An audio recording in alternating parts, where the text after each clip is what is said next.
औज़ुबिल्लाहिमिनश्शैतानिर्रजीम बिस्मिल्लाहिर्रहमानिर्रहीम सल्लल्लाहु ताला अला हबीबिही मुहम्मदिन व आलिहि वसल्लम। मोहतरम ख़वातीन व हज़रात, अस्सलामु अलैकुम। करीम आका सल्लल्लाहु अलैहि व आलिहि वसल्लम की अप्रूवल के बाद लिखी गई किताब मोहम्मद रसूलुल्लाह सल्लल्लाहु अलैहि वसल्लम वॉल्यूम 3 आजकल हम आपके साथ शेयर कर रहे हैं, और इस हवाले से लाइव सेशंस भी होते हैं हमारे एवरी थर्सडे रात 9 बजे। आप सब की उसमें भरपूर शिरकत होती है। इस जुमेरात को जो लाइव सेशन हुआ था हजरत नूह अलैहिस्सलाम के हवाले से, उसके खास जो निकात हैं, पॉइंट्स हैं, आज वो हम आपके साथ शेयर करेंगे। वो सारी गुफ्तगू जो आपने की उसमें से कुछ पॉइंट्स, और ऑब्वियसली जो चैप्टर हमने हजरत नूह अलैहिस्सलाम के हवाले से पढ़ा उसमें से भी जो खास बातें हैं वो हम आपके साथ शेयर करेंगे, जिनको समझना बहुत ज़रूरी है। सबसे पहले तो हमें ये देखना होगा कि हजरत नूह अलैहिस्सलाम का इलाका कौन सा था। जी हाँ, मौजूदा इराक हजरत नूह अलैहिस्सलाम का इलाका था। इसका पुराना नाम कार्डिया या कल्दानिया है। हजरत नूह अलैहिस्सलाम की जो कौम है, चूंकि उसमें बहुत ज़्यादा बिगाड़ पैदा हो गया था, बहुत ज़्यादा वो मादा परस्ती में मुब्तला थे, आबाओ अजदाद की परस्तिश करते थे और हर तरह की अखलाकी बीमारियों का शिकार थे। उन्होंने 5 बुत बनाए हुए थे, और वो जो बुत थे वो एक अजीबो गरीब नौइयत के थे, महज इंसानों के बुत नहीं थे। कुरान पाक में इन 5 बुतों का जिक्र है। इन बुतों के नाम थे वद, सवा, यऊक, यगूस और नसर। बज़ाहिर बुत मुख्तलिफ शक्लों के हैं, लेकिन असल में ये रिप्रेजेंट किस चीज को कर रहे हैं। बहुत से लोग तो ये भी कहते हैं कि जेनेटिक म्यूटेशन चूंकि बहुत उरूज पे थी उस जमाने में, और लोगों ने जो नेचर में फिडल करना शुरू कर दिया था, फितरत में दखल अंदाजी शुरू कर दी थी, बिगाड़ पैदा कर दिया था, तो ये जो बुत हैं ये भी उसी को रिप्रेजेंट करते हैं, जो जेनेटिक म्यूटेशन थी। लेकिन इसके साथ साथ हमें अगर इसको एक और जाविये से देखना है, रूहानी नुक्ता नजर से, तो जो अल्लाह वाले हैं वो ये बताते हैं कि ये जो 5 बुत हैं ये इस बात को भी रिप्रेजेंट करते हैं कि हम अपने हवासे खमसा को इस्तेमाल कैसे करते हैं, किन कामों के लिए इस्तेमाल करते हैं, पॉजिटिव के लिए या नेगेटिव के लिए। ये 5 बुत जो हैं ये कौम नूह की मुख्तलिफ आलाइशों का एक तरह से सिंबल भी हैं। जैसे कुछ अहले मार्फत बताते हैं कि जो वद का बुत था, जो बज़ाहिर एक मर्द का मुजस्मा था, और कुछ लोग ये भी कहते हैं कि क्योंकि वो अपने आबाओ अजदाद की परस्तिश करते थे और उनके आबाओ अजदाद में से जो कोई शख्स जिसकी डेथ हो गई थी तो उसका उन्होंने बुत बना लिया हुआ था और उसकी वो पूजा करते थे। तो इसको मर्दानगी का मुजस्मा तो समझा जाता था, सिंबल तो समझा जाता था, लेकिन इससे मुराद दुनिया की मोहब्बत भी था। सवा का जो मुजस्मा था एक औरत का, तो ये जाहिर करता है जाहिरी चमक दमक और नफ्स परस्ती को। जो यऊक का मुजस्मा था, घोड़े जिसका मुंह था, ये सफर और जंग का देवता माना जाता था। तो एक तरह से ये इंडिकेट करता है अना, जिद, हठ धर्मी, जो रुकावटें पैदा करने का बायस हैं, आलाइशें, हक बात को सुनने में, समझने में, अल्लाह की राह पे चलने में। और इसका एक और मतलब है कि वो लोग जंग की तरफ, शर की तरफ रुझान रखते थे, मिलान रखते थे। यगूस जो बज़ाहिर शेर का मुजस्मा था, ये असल में ताकत का देवता माना जाता था और ये हवा व हवस को इंडिकेट करता है, जो तकब्बुर को और बढ़ाता है। नसर का बुत जैसे कुछ रिवायात के मुताबिक गिद्ध की शक्ल का था और कुछ के मुताबिक ये उकाब की शक्ल का था। अब ये किस चीज को इंडिकेट करता है? इसको कौम नूह गैब की खबरें लाने वाला देवता मानते थे। असल में ये भी जो हिर्स है उसको इंडिकेट करता है, इंसान के अंदर जो छुपी हुई हिर्स है। क्योंकि हर किस्से में जो भी कुरान पाक में जिक्र हुआ है उसको हमने अपनी प्रेजेंट लाइफ पे भी अप्लाई करके देखना है। तो हमने ये देखना है कि ये जो 5 बुतों का जिक्र हुआ है इसमें हमारे लिए क्या सबक है। तो ऑब्वियसली हमारे लिए सबक ये है कि हमने अपने अंदर झांकना है और देखना है कि कहीं हम अपने हवा से खमसा को भी कौम नूह की तरह इस्तेमाल तो नहीं कर रहे, हम भी मुख्तलिफ तरह की आलाइशों का शिकार तो नहीं हैं, दुनिया परस्ती में मुब्तला तो नहीं हैं, हवाओ हिर्स में तो नहीं फंसे हुए, अना जिद हट धर्मी और तकब्बुर में तो नहीं मुब्तला हम।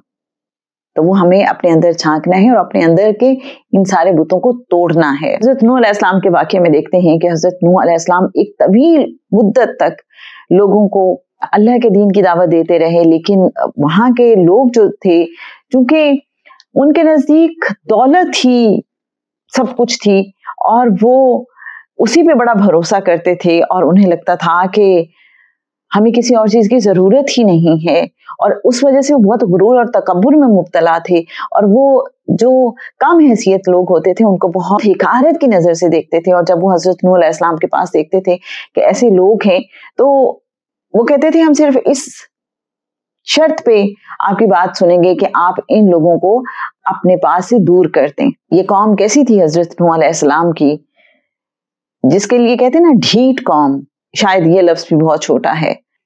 जब हजरत नूह अलैहिस्सलाम मुख्तलिफ लोगों को अल्लाह की दीन की बातें बता रहे होते थे, तो लोग उनकी महफिल में घुस जाते और जो भी शुरका होते थे उनको परेशान करते थे। फिर हजरत नूह अलैहिस्सलाम को भी धमकियां देते थे कि दीन की ये दावत तबलीग छोड़ दो वरना हम तुम्हें संसार कर देंगे। सूरह अल-कमर की आयत 9 में अल्लाह फरमाता है, फिर झूठा कहा हमारे बंदे को और कहा दीवाना है और झिड़क दिया। कौम नूह की सरकशी का आलम देखिए, कोई डर खौफ नहीं है उन्हें। वो हजरत नूह अलैहिस्सलाम से ये कहते हैं कि जो अजाब लेके आना ले आ तू। सूरह हूद की आयत 32, तू हमसे झगड़ा और बहुत झगड़ चुका, और ले आ जो वादा देता है हमको अगर तू सच्चा है। इसके जवाब में फिर हजरत नूह अलैहिस्सलाम ने कहा कि वो तो मेरे इख्तियार में नहीं है, वो तो अल्लाह के इख्तियार में है जिसने मुझे रसूल बना के भेजा है, और जब वो चाहेगा तो सब कुछ हो जाएगा। कभी मैं सोच रही हूँ हजरत नूह अलैहिस्सलाम के हवाले से 950 साल कितनी तवील मुद्दत है। अल्लाह के दीन की तरफ बुलाते रहे हैं लोगों को, लेकिन कितने लोग ईमान लाए? सिर्फ 40 और कुछ रिवायात के मुताबिक 80 लोग। लेकिन अगर हम ये समझ लेते हैं 80 लोग ईमान लाए, 950 साल अल्लाह के दीन की तरफ वो बुलाते रहे हैं। आप ये सोचें कि कैसा फील होता है इंसान को जब वो कोई एफर्ट करता है, बार बार एफर्ट करता है और रिस्पॉन्स ही नहीं मिलता। एवरेज निकालें हम, अगर चले 80 के ही निकाल लेते हैं तो 100 साल में सिर्फ एक बंदा, 100 साल में सिर्फ एक बंदा ईमान लाया होगा, तो कितना पेनफुल हो जाता है इंसान के लिए। जरा इसको फील कीजिए, इसको सोच के। ऑब्वियसली हजरत नूह अलैहिस्सलाम भी फिर रंजीदा होते थे कि ये कौम बात क्यों नहीं सुनती, लेकिन अल्लाह बड़ा प्यारा है। अल्लाह अपने बंदों को बड़ा हौसला देता है, बड़ी तसल्ली देता है। वो बंदे को अकेला नहीं छोड़ता कि सोचते रहो जो भी सोचना है, बल्कि वो तसल्ली देता है। जैसे हजरत नूह अलैहिस्सलाम को अल्लाह ने फिर तसल्ली दी कि जो लोग ईमान नहीं लाते उनके अमाल पर रंजीदा होना बेकार है, आपने अपना काम पूरा कर दिया। जिनको ईमान लाना था वो ईमान ले आए। इससे हमें ये भी समझ आती है कि हमारा काम पूरी कोशिश करना है, नतीजा हमारे बस में नहीं होता, नतीजा अल्लाह के इख्तियार में है। जब हजरत नूह अलैहिस्सलाम देखते हैं कि कौम की सरकशी हद से बढ़ गई है और कौम को उसकी कसब के मुताबिक नतीजा मिलने का वक्त आ गया है, और उन्हें ये भी अब लगना शुरू हो गया है कि कहीं ऐसा ना हो कि इस गुमराह कौम को देखकर बाकी लोग भी गुमराह हो जाएं, तो वो अल्लाह के हुजूर दरखास्त करते हैं। सूरह नूह की आयत 28, ए रब तू काफिरों में से किसी को भी जमीन पर बाकी ना छोड़, अगर तू छोड़ेगा तो ये तेरे बंदों को भी गुमराह करेंगे और इनकी नस्ल भी इन्हीं की तरह नाफरमान पैदा होगी। ए रब माफ कर मुझको और मेरे माँ बाप को और जो आए मेरे घर में ईमानदार और सब ईमान वाले मर्दों और औरतों को, और गुनाहगारों पर यही बढ़ता रख बर्बाद होना। तो लीजिए जनाब, अब अल्लाह के हुजूर हजरत नूह अलैहिस्सलाम ने जब ये दुआ की है तो अल्लाह ने उनकी ये दुआ कबूल की और उन्हें कश्ती बनाने का हुक्म दिया है अपनी निगरानी में। हजरत नूह अलैहिस्सलाम ने कश्ती बनाना शुरू की और उसके बाद लोग ऑब्वियसली उनका मजाक उड़ाते रहे कि कश्ती तो बना रहे हो, पानी कहाँ से लाओगे इस कश्ती को चलाने के लिए। लेकिन वो नहीं जानते थे कि अल्लाह हर चीज पर कादिर है। जिसने ये हुक्म दिया है कश्ती बनाने का तो यकीनन उसकी कोई ना कोई प्लानिंग है जिसको वो इम्प्लीमेंट करेगा। कुछ रिवायात में आता है कि जो कश्ती थी वो एक खास किस्म की लकड़ी जिसको सागवान कहते हैं उससे बनाई गई थी। इतनी बड़ी कश्ती बनाने के लिए लकड़ी अवेलेबल नहीं थी। कुछ रिवायत में ये है कि जंगल उगाया गया, कुछ के मुताबिक ये कहा जाता है कि एक शख्स ने हजरत नूह अलैहिस्सलाम को वो लकड़ी प्रोवाइड की थी कहीं से लाके। इसमें एक खास जो पॉइंट है समझने वाला कि इंसान अकेला इतनी बड़ी कश्ती कैसे बना लेता है। एक तो राज की बात यह है कि जब अल्लाह का हुक्म हो जाता है तो अल्लाह वो काम बंदे के लिए आसान कर देता है। और फिर अल्लाह ने कहा कि मेरी निगरानी में ही कश्ती बनाओ। तो जब अल्लाह निगरान हो तो हमें ये समझ आती है कि हर नामुमकिन भी मुमकिन हो जाता है। आपने इसी तरह से देखा होगा कि अल्लाह वाले जब किसी को कोई ड्यूटी असाइन करते हैं तो वो बंदा बाजू का सोच रहा होता है कि मेरे लिए ये काम करना तो इतना आसान नहीं है, मैं कैसे करूंगा। लेकिन जब अल्लाह वाले कोई ड्यूटी असाइन कर देते हैं तो वो बंदा बाद में खुद भी हैरान होता रहता है कि मैंने ये काम कैसे कर लिया। तो जनाब, जहां से हुक्म होता है वहां से फिर सलाहियत भी अता कर दी जाती है, नामुमकिनात को मुमकिन बना दिया जाता है। अब सफीना नूह तैयार हो गया है। अल्लाह ने फरमाया है कि हर जानदार का एक एक जोड़ा लेकर कश्ती में सवार हो जाओ। अब ये चूंकि अनाउंसमेंट हो चुकी हुई थी, मजे की बात यह है कि दुनिया जहान से जो जो डिसइंफेक्टेड प्योर जो भी जानदार थे उनका जोड़ा खुद ब खुद वहां आना शुरू हो गया कश्ती के पास। अब बाकी ऑब्वियसली लोग देख के ये हैरान तो हो रहे थे, लेकिन चूंकि सरकशी में बहुत बढ़े हुए थे, ये सब कुछ देख के भी वो ईमान नहीं लेके आए। यहाँ पे एक सवाल पैदा होता है कि सारे जानदारों को क्यों खत्म कर दिया गया सिवाय उनके जो कश्ती में सवार हो गए। तो इसके बारे में जो कहा जाता है कि कौम नूह बहुत सी अखलाकी बुराइयों का शिकार थी, और जेनेटिक म्यूटेशन की जो बात की जाती है तो उसमें वो ये कहते हैं कि उन्होंने वो जो सीडिंग कर दी थी जेनेटिक म्यूटेशन के हवाले से, वो नबातात में भी कर दी थी, जानवरों में भी, परिंदों में भी। तो जितने भी इन्फेक्टेड या पोल्यूटेड जानदार थे, तो चूंकि उनसे दुनिया को पाक करना मकसूद था तो इसलिए उन सबको खत्म कर दिया गया। और पानी ये का सैलाब क्यों आया, ये भी आपसे हमने लाइव सेशन में भी क्वेश्चन किया था, जिसका आपने बहुत अच्छा जवाब भी दिया।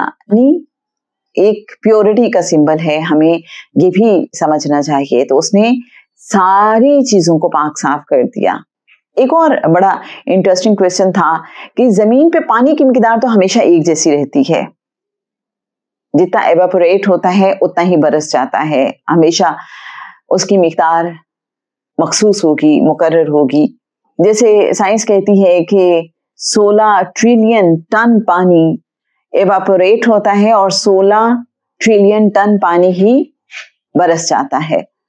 लेकिन कुरान पाक हमें फिर इस सवाल का भी जवाब देता है कि वो पानी इतना सारा कहाँ से आया। जमीन से भी पानी उबलना शुरू हो गया और आसमान से भी पानी बरसना शुरू हो गया। तो ऑब्वियसली पानी की मिकदार इतनी ज्यादा बढ़ गई कि जो पहाड़ थे वो भी उसमें डूब गए।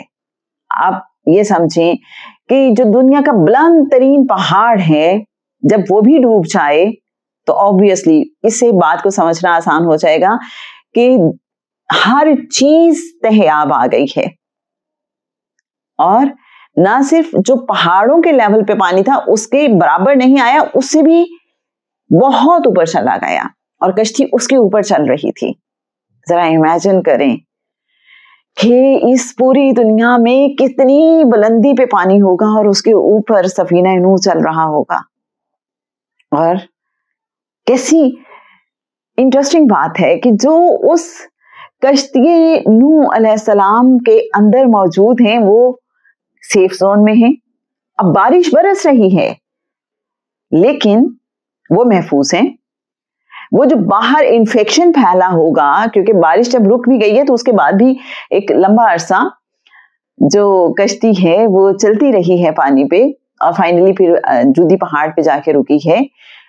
تو نیچے وہ سارے جو جانور مرے ہوں گے obviously اس پانی کے اندر. ہم جیسے آج کی دنیا میں دیکھتے ہیں تو انفیکشن پھیل جاتا ہے، لیکن اسی پانی کے اوپر جو کشتی تیر رہی ہے اور جو اس کے اندر جاندار ہیں وہ اس سے محفوظ رہے ہیں. اللہ نے محفوظ رکھا انہیں. آپ کو نہیں محسوس ہوتا کہ حضرت نوح علیہ السلام کا قصہ ہمیں یہ سمجھاتا ہے کہ ایسے ایک دم سے اللہ چاہے تو سب کچھ ختم کر سکتا ہے، اور انہی میں سے جن کو چاہے وہ کیسے بچا بھی لیتا ہے. سورہ القمر کی آیت 11 اور 12 سے جہاں ہمیں یہ پتا چلتا ہے کہ جب طوفان نوح شروع ہوا ہے تو وہاں آسمان سے پانی برسنا شروع ہوا اور زمین سے پانی ابلنا شروع ہوا. چنانچہ ہم نے ٹوٹ کر برسنے والے پانی سے آسمان کے دروازے کھول دیے اور زمین کو پھاڑ کر چشموں میں تبدیل کر دیا، اور اس طرح دونوں قسم کا پانی اس کام کے لیے مل گیا جو مقدر ہو چکا تھا. پھر ہم نے لائیو سیشن میں یہ بھی آپ سے سوال کیا تھا کہ یہ پانی پھر ختم کیسے ہوا. اس کا جواب ہمیں یہ ملا تھا جو بالکل صحیح تھا کہ جب ہم سورہ ہود کی آیت 44 دیکھتے ہیں تو پتہ چلتا ہے کہ وہ جو آسمان سے دروازے کھولے گئے تھے اور زمین سے چشمے ابلنا شروع ہو گئے تھے تو ان کو بند کر دیا گیا اور حکم ہوا کہ اے زمین تو پانی کو نگل جا اور اے آسمان تو بھی اب تھم جا. اوورآل اگر ہم دیکھیں تو یہ طوفان نوح آیا کیوں، اس کے پیچھے قانون کون سا کام کر رہا ہے؟ مکافات عمل کا قانون، جیسا کرو گے ویسا بھرو گے کا قانون. اور پھر یہ کہ ہر انسان کو جو بھی بھلائی پہنچتی ہے یا برائی پہنچتی ہے اس کے اپنے ہی ہاتھوں کی کمائی کا نتیجہ ہے. یہ ہمیں سمجھ آتی ہے. اللہ کسی پہ ظلم نہیں کرتا، بندے خود ہی اپنے اوپر ظلم کرتے ہیں، یہ ہمیں سمجھ آتی ہے. اب آپ یہ دیکھیے کہ ایک طرف تو وہ ہیں جو حضرت نوح علیہ السلام کی کشتی میں سوار ہو گئے اور محفوظ ہو گئے، جنہوں نے جیسا بویا ویسا کاٹ لیا اور جنہوں نے سرکشی دکھائی، جنہوں نے دین حق کی بات پہ توجہ نہیں دی، کان نہیں دھرے بلکہ مذاق اڑایا اللہ کے پیغمبر کا. ایک وقت تک انہیں چھوٹ ملتی رہی، لیکن جب وہ نہیں سمجھے، نہیں سنبھلے، نہیں انہوں نے راہ حق اختیار کی تو پھر صفحہ ہستی سے مٹ جانا ہی ان کا مقدر ٹھہرا. اہل کی بات بھی کی گئی تھی. حضرت نوح علیہ السلام اپنے بیٹے یام کی حفاظت کے لیے اللہ سے دعا کرتے ہیں کہ میرا بیٹا میرے اہل ہی میں سے ہے. تو اللہ نے کہا کہ وہ تیرے اہل میں سے نہیں ہے، وہ بد کردار ہے. تو ہمیں یہ سمجھ آتی ہے کہ جو ہم سمجھتے ہیں کہ اہل وہی ہوتا ہے جو، جیسے ہم اہل خانہ کا ورڈ یوز کرتے ہیں کہ جو آپ کا فیملی ممبر ہو، نہیں، ہمیں سمجھنا ہوگا کہ اہل سے مراد کیا ہے. جو ایک خاص طرز فکر والے لوگ ہوتے ہیں وہ سمجھ لیں ایک دوسرے کے اہل ہوتے ہیں. تو حضرت نوح علیہ السلام کی obviously جو طرز فکر تھی یام کی طرز فکر سے مختلف تھی. یام تو اللہ کو ماننے والا ہی نہیں تھا. اس چیز کو بھی ہمیں سمجھنا ہے، اہلیت کیا ہوتی ہے اور اہل کون ہوتا ہے.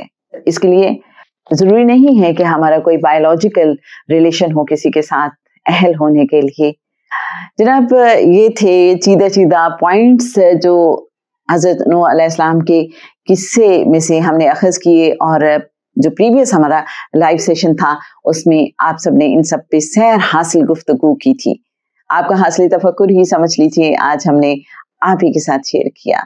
انشاءاللہ حضرت نوح علیہ السلام کا قصہ ابھی جاری ہے. اس کے کی پوائنٹس اور جو اس میں ہمارے لیے لیسنز ہیں وہ ہم آپ کے ساتھ شیئر کرتے رہیں گے. نیکسٹ ایپیسوڈز بہت ہی انٹرسٹنگ ہوں گی حضرت نوح علیہ السلام کے حوالے سے. اس میں بہت ہی خاص راز ہیں, خاص طور پہ ہمارا جو آج کا دور ہے اس کی کیا مشابہت ہے, کیا ریزیمبلنس ہے حضرت نوح علیہ السلام کے زمانے کے ساتھ, اور کیا طوفان نوح آنے کو ہے.